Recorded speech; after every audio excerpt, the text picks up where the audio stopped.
Eto yung mga highlight ni Russell Westbrook noon sa kanyang prime pa. Napakatindi ang kanyang atake. Naglaro pa ito sa OKC na kung saan nakasama nga niya ang isa sa mga greatest shooter na si Kevin Durant. Panoorin mo naman, si Russell Westbrook. Tingnan mo, walang katakot-takot na dumakdak, harap-harapan.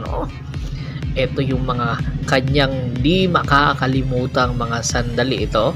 Minsan pa nga sila nag-away ni Kevin Durant dahil nga sa paglipat nito sa Golden State Warriors. Nagtampo kasi ito si Russell Westbrook dahil dalawa na nga lang sila dahil iniwan na siya ni James Harden noong nasa OKC pa.